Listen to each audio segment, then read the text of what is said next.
Ford is one of the biggest car makers in the entire world, but also one of the least reliable. That's a really strange contradiction. How can a company that is so big and that has so many resources keep building cars that fail year on year? Let's find the answer to that question by having a conversation. Let's talk about Ford's long and persistent reputation for unreliability and why this automotive juggernaut still tops sales charts despite some of its vehicles working directly against that. Ford was found to be the most unreliable US car manufacturer according to a study that analyzed over 2 million Google searches. It was found that Ford owners logged over 64,000 searches related to breakdowns, faults, and repairs. In the UK, the Ford Focus has been consistently ranked as the most scrapped car in the country since 2017 and for every year since then up to today. And it is also ranked as the third least reliable car in the country. So yeah, the numbers don't lie. Ford is one of the most unreliable auto manufacturers in the world, which is really confusing to me considering that they are also one of the largest. So how does one of the biggest players in the automotive scene also make some of the least reliable cars? Well, during the 2008 financial crisis, a lot of automotive parts manufacturers and suppliers had to close a lot of their factories down because, well, people just weren't buying cars. It was so bad, in fact, that US auto sales dropped to a 30-year low, falling to 10.4 million sales in 2009. So suffice to say that closing down the factories on the automotive parts suppliers part was a smart move business-wise. Or was it? Because a few years after the financial crisis ended, auto sales had gone up nearly to what they were pre-recession. And now we have a situation where all of these automotive parts manufacturers are scrambling, trying to keep up with the new demand, even though their capacity is at a fraction of what it was before the financial crisis. And it's not like before the recession there weren't issues with parts quality, but now they were made substantially worse just because of the sheer amount of pressure that these manufacturers were put under because of this new demand. And Ford wasn't necessarily using the highest quality parts suppliers from the beginning anyways, because they prioritize cost efficiency and mass production over quality. So those suppliers that were not necessarily the best to begin with were now under massive time pressure. Not exactly a recipe for success. Another reason why Ford vehicles tend to be unreliable is their poor quality control measures, which they just now started to try and fix. They started shutting down production lines in order to fix defective parts instead of what they usually did, which is just like steamroll ahead of production and put a band-aid on it later when it was the customer's issue. They also increased the number of sample cars that were taken for test drives before they were handed over to customers to make sure that they found and sorted as many issues as possible before the cars would get to customers. More inspectors are now also involved in the quality control process, which is it's kind of crazy to me. Like, how is such a big manufacturer like Ford only now starting to implement these measures when other manufacturers Toyota have been implementing way more for way longer? It's honestly kind of baffling to think about. The last factor contributing to Ford's unreliability is the company consistently trying to push the envelope prematurely. Ford is constantly trying to implement new technology before making sure that it is stable and reliable enough to be mass produced. A good example of this is the Ford MyTouch scandal of the 2010s, when Ford tried to introduce a new infotainment system that promised integrations of multimedia, voice, and mobile features. In reality, this was a laggy, unresponsive system that would lag and crash continuously and would continue to just kind of be a bit of a dumpster fire throughout its lifespan, despite Ford trying to update it over the course of its life. This rush to implement as many new features into new cars as possible has led to thousands of Ford Everest, Transits, and Rangers being recalled by Ford Southern Africa because the infotainment screen would randomly freeze up and crash, which could obviously cause an accident if maybe you were on the reverse screen and it freezed up. That could show a false image and lead to you actually damaging your car. 1,800 new Ford Pumas have also been recalled because of a fuel line rubbing against a bracket in the engine bay, which could obviously lead to an engine fire. We'll touch on where we've heard a similar story concerning Ford vehicles a bit later on. So yeah, Ford's reliability problems stem from stressed suppliers, poor quality control, and rushed tech across too many models. And these systematic problems aren't just about the numbers though, they actually show up in the vehicles. So let's talk about how this has historically played out for Ford in South Africa by looking at the Ford Ranger and the literal dumpster fire that was the Ford Kuga.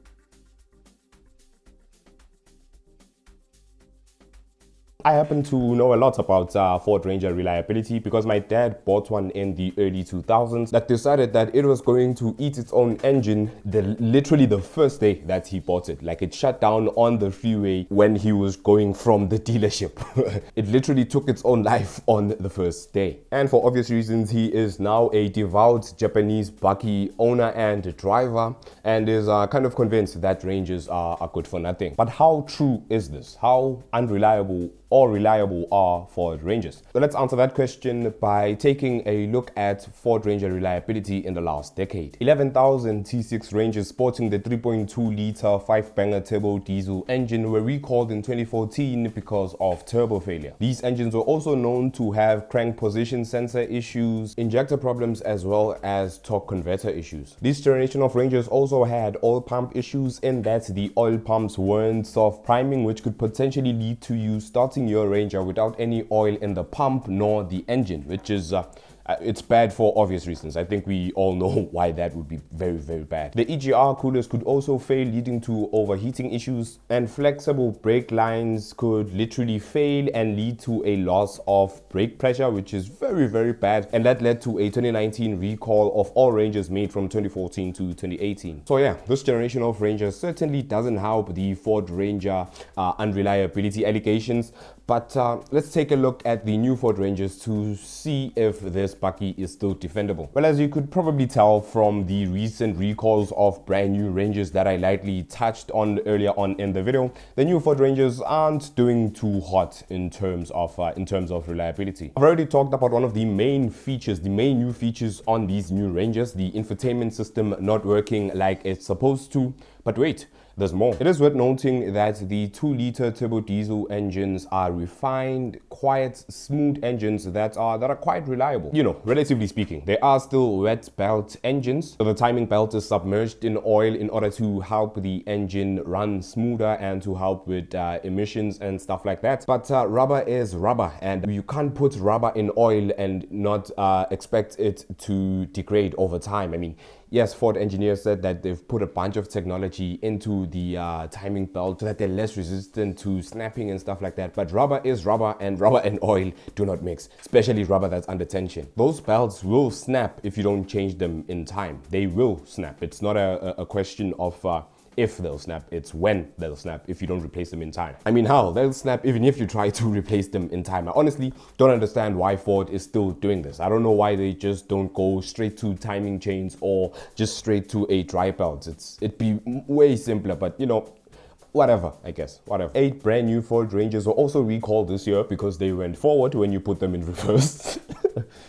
Okay, sorry about that. Let me try and say this with a straight face. I don't know why, it's just kind of a funny line. Let me try that again. 8 Ford Rangers were also recalled this year because they went forward when you put them in reverse. Yeah, that's the best you're gonna get from me. That's just funny to me. I don't know what you want me to do. But like, seriously though, 8 brand new Ford Rangers would literally go forward when you put them in reverse or neutral, which obviously does not bode well for the long-term reliability of these gearboxes if from brand new they are going forward when you put them in reverse. Otherwise, these bakkies have been really solid. I mean, they're deemed to be one of the most reliable Ranger generations ever made. And the 2-liter diesels have proven to be quite good if you're very religious with the maintenance. But Lord knows how the diesel V6 and the V6 in the Raptor are going to fare over time.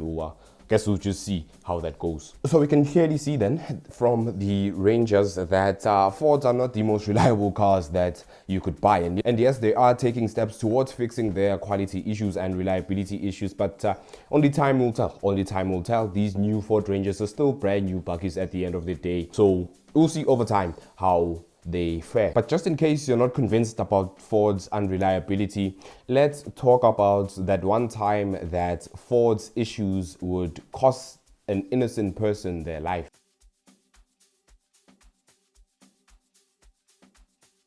around 2017, Ford South Africa issued a recall of 4,500 Ford Kuga vehicles equipped with the 1.6-liter EcoBoost engine. This was after 47 vehicles had caught on fire after oil had leaked onto superheated components in the engine bay, most likely the turbocharger or the cylinder head. And this is according to fire investigator Larry Jenkinson. This recall would come many months after Ford had been warned about these vehicles potentially having issues with being a fire risk, and would unfortunately come a year too late for Rachel Jimmy. While on a wilderness retreat in 2015, Mr. Jimmy's Kuga would catch on fire and unfortunately take his life. Ford response to this death was to issue a recall an entire year later that would give the cars a software update and an inspection of the cylinder head, even though they had been warned about this very same thing before someone unfortunately had to lose their life for no reason. In fact, Ford wasn't only warned about these cars being a fire risk, they knew that these cars were a fire risk, because in 2013, Ford would recall 140,000 Ford Escapes in the US. The Ford Escape is what they call the Ford Kuga in the US and I believe European market, with that same 1.6-liter EcoBoost engine. And the reason why they recalled those cars is that the cylinder head could overheat, crack, and then leak oil onto the exhaust manifold and turbocharger, potentially causing a fire. So this engine had proven itself to have potentially lethal overheating issues, but it still made its way into the hands of South African consumers. I don't see how that makes sense, man. I honestly don't understand how the same thing could happen after they had already recalled cars in the US. You'd assume that after a recall, they'd know what to do to cars made from that point to stop them having the same issue. It just doesn't make sense to me. And the sheer amount of Ford Escape recalls that happened from 2012 to 2017 that I could find was astonishing. I think it kind of indicates that these cars were just not ready for mass production. They needed more testing. So then why, after everything I've just talked about, do people still buy Ford vehicles?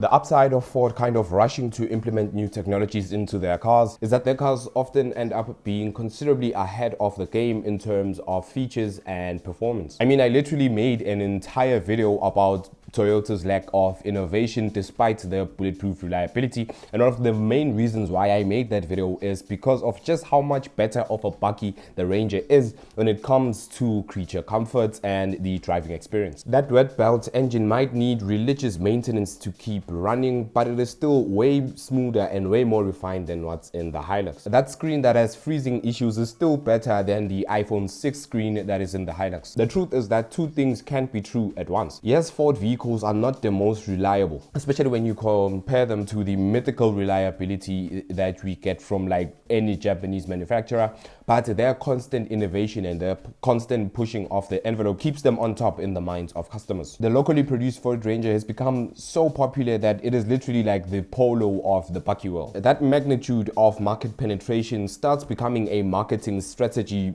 on its own. I mean, like, kind of think about it. How many people have bought VW Polos because of FOMO and because buying a Polo seemed like the popular thing to do? Polo drivers, how many of you have bought Polos because of FOMO?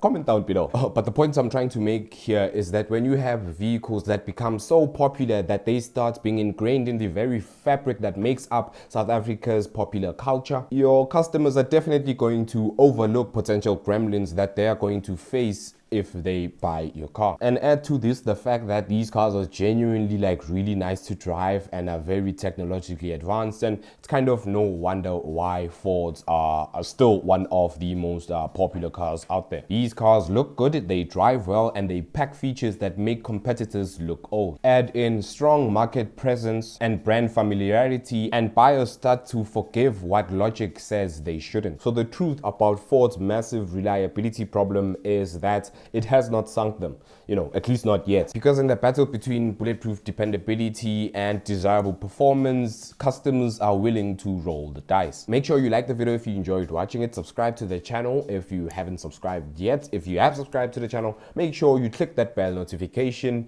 in order to get notified every time that we upload a video. We are shooting for 10,000 followers before the end of the year, so make sure you click that subscribe button if if you've been enjoying my content and you haven't subscribed. Support other black children, guys. Come on, please.